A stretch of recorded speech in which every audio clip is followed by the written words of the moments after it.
With EToH's biggest update ever releasing recently, what came with it was an absolute ton of new content. From a new ring select to easily the best looking area in the game, its main purpose is to make the game more accessible to new players. This is something the game has struggled with for years, however since Juke was ousted, the new devs Gamma and eternalist have made big strides in hopes to try and reach a wide audience. Today I'm going to see if this update has helped or hindered the game's future player base, and then give my thoughts on other smaller changes that were added. Quick disclaimer, EToH devs, if you're watching this, I might be a little harsh, but I do need to make this video funny, so don't take some of the stuff I say as me hating your guts. Okay, thank you. New update immediately has its impact when players first join. A common misconception is that when new players spawn in, they're just kind of left to it. However, this isn't actually true. When joining the game for the first time, you're greeted with this absolutely stunning cutscene before being taken to the spawn point, where a guy named Ringo gives you a brief rundown of what you're getting yourself into. He then tells you to go into your first tower, which leads us onto the Tower of Genesis. I'm just going to be honest, this is my favourite one. As this is the first tower, it's important to start off well because you're basically trying to sell the game to a new player.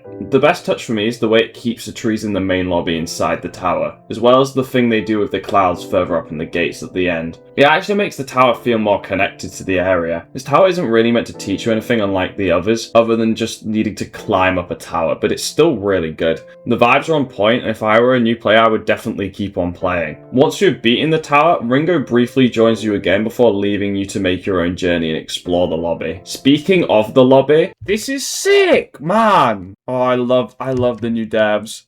Dude, I can fucking kiss them. I was really impressed, to be honest. It looks very clean. I don't really know how to describe it, but a tutorial area shouldn't really be trying to do too much, and this pulls it off really well. I think it's mainly due to the colour selection of the greys and the yellows, but still, good job. The little question marks explaining things will also help new players. After the Tower of Genesis, the next tower to play is Tower of Buttons. Wait a minute. I'm gonna be honest, this is where my opinion of this area sours a touch. The quick change from a peaceful, tranquil landscape to such blinding, bright colours is a bit weird, to say the least. It would have been way better if the theming was kept throughout, but I guess that's just not in keeping with the rest of the game, so there's downsides to both. As far as the teaching aspect is concerned, it's pretty solid. It starts off just teaching about regular buttons before timed buttons, then going on to much more complex mechanics like push boxes, and don't touch these otherwise you f***ing die. Pushing them. Stop doing it. I'm so just like, oh, button, I need to press it. Overall design is nice, it just feels a bit out of place after the first tower, which, by the way, after going through all the towers, I'm going to talk about that in detail, because I believe it could definitely damage the game as a whole. Before that though, the final tower I'm going to have a run through, and it's Tower of Motion Evolution by Gamma. For reference, if you haven't realised yet, all the towers are teaching you a different mechanic, which I'll go into my feelings about later. This one focuses on X pushes, I think. That's the thing with some of these towers, like they seem to forget that some mechanics just haven't been taught to players yet, so how are they meant to know what they're going to do? Overall, I don't really have much to say about this tower other than it's really Gamma-tory, I guess. Like, you can spot this guy's gameplay style from a mile away, it's kind of crazy. The design is pretty cool with the buildings and all that. Okay, before I talk about the area as a whole, it's time for a quick fire round of tower reviews. Critical damage, steeple of overgrowth turned construction yard somehow. Boost mayhem, various pressures is there. Kinetic potential, sexy. Strings attached, easily the best tower here, teaching wise, very well done. Keys to success, what the fuck is going on here? Dancing all night, gameplay is incredible. Zacro might be the modern day Cloy. Also, beat blocks on an unnetted outside is a bold on a hard tower. Citadel.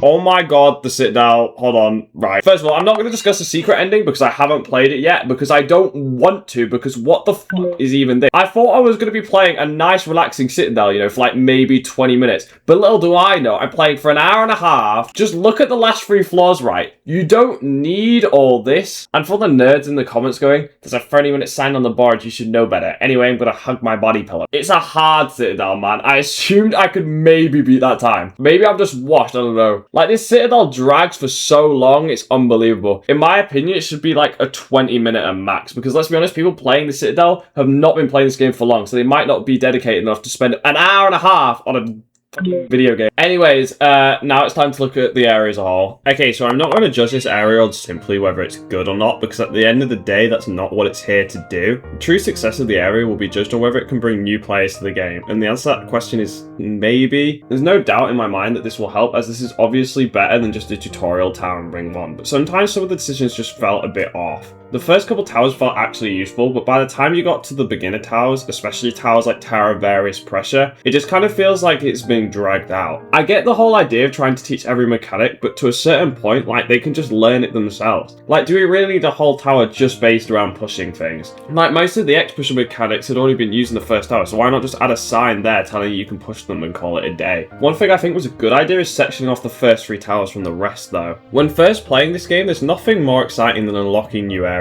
One of my best memories playing this game is unlocking Arcade Area after grinding TOUD for like a week. It's just something about it you can't explain, but either way, sectioning off the first 3 towers almost encourages them to check out Ring 1 after beating them, instead of trying out the towers that don't really teach much. What does concern me though is for new players that don't decide to move on, playing what feels like pretty similar towers might get old, that's all. Another thing is that there should probably be a portal taking you to Ring 1 after beating these 3 towers. There's no real indication of how to get to Ring 1, so that could do with being added. Once you do realise you've got to press this button in the menu, you find yourself in the new and improved Ring Select. Instead of flicking through the areas with arrows, you now scroll between them. The only arrows left from the old Ring Select is the ones used to flick between World 1 and 2. In my opinion, it looks a lot smoother than the old one, and the play button is nice and big for no confusion. Just remember, this is Roblox. There'll be like 8-year-olds trying to play this game now. The friends list and private server buttons look way better, and the rainbow meter to show how many towers you've completed is a nice touch. If you want to change it back to how it was, however, there's a setting button in the bottom right to revert it back to the original version, while also keeping the nice rainbow colours. Okay, now we're done with all the beginner-friendly changes. Now it's time to go through the GUI, and my god, there is a lot to cover. First of all, the layout hasn't changed that much, but everything does look a lot smoother now with the new animations. There's a really nice touch that if you have a tower-themed background for your profile, it actually has it behind your name in the tab list. Small details like this and the moving background GUI is what makes this update feel so much more complete than anything we've gotten before. Now it's time for the all-new shop, however. There's quite the controversy here because when the changelog was released around 12 hours before the update,